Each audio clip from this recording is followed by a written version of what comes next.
I'm here with Brice Perin, Lead Convertible Bonds Portfolio Manager from Generali Investments.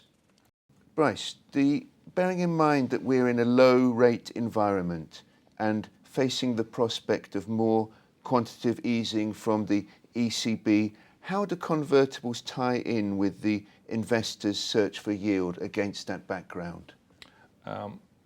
With our equity participation, they will benefit from any QE as they did in the recent months. So the low yield environment also push investors to diversify from what they have. And convertible bonds, thanks to their mixed profile, has a lot to offer in that perspective.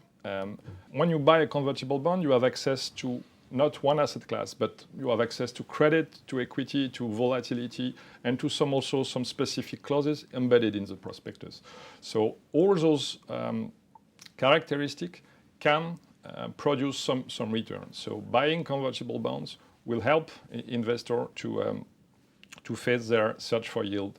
It's a fashionable area at the moment. There's a lot of new managers coming into play in this area, which means that have we got enough issues to go round? And secondly, they're pushing up the prices. Is this becoming a problem? It's not a problem. What is true is convertible bonds are becoming more and more popular for the reasons we mentioned. There is a new issuance, renewing the asset class. So every year, the asset class is larger and larger. Almost every day, there is new issue. It's true that with market turmoil, the primary market activity was stopped for a while. Now, market is rebounding, and again, we see lots of deals. So I'm not afraid about the primary activity. What is true is from time to time, you will have this imbalance between flows on the asset class and what is offered by the primary markets and the normal life of redemption of convertible bonds.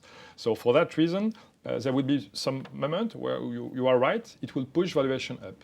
But again, in terms of valuation, it's also linked to the environment we have. If you say, for instance, last July, for the European convertible bond universe, it was around 30 or 35 implied volatility as an average. So depending on the metrics, you can consider it as expensive.